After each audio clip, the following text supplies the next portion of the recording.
Compiler design के इस short videos की सीरीज़ में आपका स्वागत है, जिसमें कि हम डिस्कस करने वाले हैं कि after the types of grammar और भी क्या चीज़ें कंपाइलर्स में इम्पॉर्टेंट हैं और उनके इम्पॉर्टेंट पॉइंट्स को हम डिस्कस करेंगे। पर उससे पहले अगर आपने इस चैनल को सब्सक्राइब नहीं किया तो सब्सक्राइब कर लीजिए, टैप कीजिए बेल आइकन को ताकि आपको नोटिफिकेशंस हमारे हर एक वीडियो की मिलती रहे। ठीक है, तो सबसे पहले स्टार्ट करते हैं। यहाँ पर कंपाइलर डिज़ाइन में हमने बहुत सारे टाइप्स के ग्रामर डिस्कस की थी। लाइक हमने एम्बिगुअस ग्रामर डिस्कस किया था, लेफ़्ट रिकर्सिव ग्रामर डिस्कस किया था, लेफ़्ट फैक्टेड ग्रामर को डिस्कस किया था। अब सवाल ये उठता है कि क्या एम्बिग्विटी, रिकर्सिव और फैक्टरिंग ये तीनों चीज़ें क्या आपस में डिपेंडेंट होती है? क्या अगर एक ग्रामर लेफ़्ट रिकर्सिव होगा तो क्या वो हमेशा एम्बिगुअस होगा? क्या एक ग्रामर लेफ़्ट फैक्टर्ड होगा तो क्या वो हमेशा एम्बिगुअस होगा? क्या एक एम्बिगुअस ग्रामर हमेशा लेफ़्ट रिकर्सिव और लेफ़्ट फैक्टर्ड होती है? तो बिल्कुल भी नहीं, क्योंकि एम्बिग्विटी, लेफ़्ट रिकर्सिव और लेफ़्ट फैक्टर्ड इन तीनों में कोई भी आपस में रिलेशन नहीं होता। ये तीनों ही इंडिपेंडेंट होते हैं। दैट मीन्स कि आपके पास एक ऐसा एम्बिगुअस ग्रामर हो सकता है जिसके पास लेफ़्ट फैक्टरिंग हो और ना भी हो। ऐसा भी ग्रामर हो सकता है जो अनएम्बिगुअस हो और उसमें लेफ़्ट फैक्टरिंग हो या फिर ना भी हो। समझ रहे हो? तो there is a ambiguous grammar with left factoring, there is a ambiguous grammar with a left factoring, there is ambiguous grammar with left recursive, there is unambiguous grammar with left recursive. तो there is no matter कि कौन किसके साथ है, because all are independent. Now इसके बाद हमने parsing को डिस्कस करना है। जो पार्सिंग सेकेंड फेज़ होती है कंपाइलर की, जिसको हम सिंटेक्स एनालिसिस फेज़ कहते हैं। तो पार्सिंग में हमें इनपुट बफर चाहिए होता है, स्टैक चाहिए होता है और इन दोनों के हेल्प से हम पार्सिंग टेबल को कंस्ट्रक्ट करते हैं।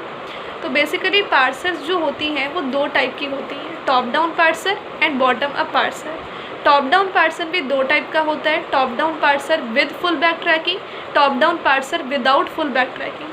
Top down parser with full back tracking हम इन जनरल यूज़ नहीं करते हैं क्योंकि उसमें कॉमन प्रीफिक्स प्रॉब्लम होती है और उससे पार्सर कंफ्यूज हो जाता है। और top down parsing without full back tracking हम इन जनरल यूज़ करते हैं, जिसके दो टाइप्स होते हैं।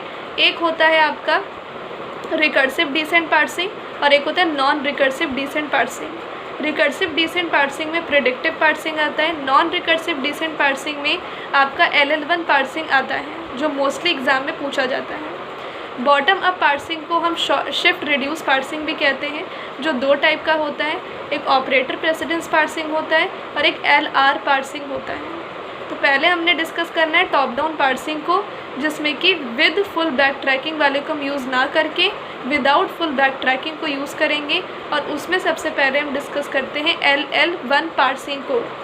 तो LL1 पार्सिंग में जो पहला L है वो ये बताता है कि हम इनपुट को लेफ़्ट टू राइट स्कैन करेंगे। जो सेकेंड L है वो बताता है कि हम यूज़ करेंगे लेफ़्ट मोस्ट डेरिवेशन को। और जो 1 है वो बताता है कि कितने number of look ahead symbols हैं, यानी कि आप जब इनपुट को स्कैन करोगे तो आप कितने सिंबल को एट अ टाइम देखोगे। सो ये number of look ahead symbols होती हैं। तो इस तरीके से हम ये देख सकते हैं कि LL1 पार्सिंग का मतलब क्या होता है। तो LL1 पार्सिंग टेबल को बनाने के लिए हमें फर्स्ट एंड फॉलो दो फंक्शन का यूज़ करना पड़ता है। उससे पहले मैं आपको ये भी बताना चाहती हूँ कि टॉप डाउन पार्सिंग यूज़ करती है लेफ़्ट मोस्ट डेरिवेशन को, बल्कि जो बॉटम अप पार्सिंग होता है वो राइट मोस्ट डेरिवेशन को रिवर्स में यूज़ करता है। फर्स्ट एंड फॉलो के कुछ रूल्स होते हैं। फर्स्ट एंड फॉलो हमेशा एक वेरिएबल के लिए निकाला जाता है। अगर मैं a डिराइव स्मॉल a लिखती हूँ ग्रामर, तो first of a is equal to small a। If a derives b then first of a is b। If A derives AB, then first of A is A. Always remember कि first में हम कभी भी dollar का use नहीं करते हैं, epsilon का यूज़ करते हैं। और फॉलो में हम कभी भी एप्सिलॉन का यूज़ नहीं करते हैं, डॉलर का करते हैं। स्टार्ट सिंबल का फॉलो हमेशा डॉलर होता है। अगर एक वेरिएबल के पीछे वेरिएबल है तो उस वेरिएबल का फॉलो क्या होगा? The follow of first variable is equal to the first of the variable which is following it. Like if S is deriving capital AB, then the first of S is equal to first of A. And अगर S derive कर रहा है A B को, then the follow of A is the first of B. And if S deriving A B, then the follow of B is equal to follow of S, which is dollar, because the start symbol dollar, this follow of the start symbol is dollar. That is why. तो वैसे मैं सारे rules तो आपको बता नहीं सकती कि बहुत सारे रूल्स होते हैं, पर जो भी मैं शॉर्ट वीडियो में बता सकती हूँ बताऊँगी आपको, और मैंने बताया है।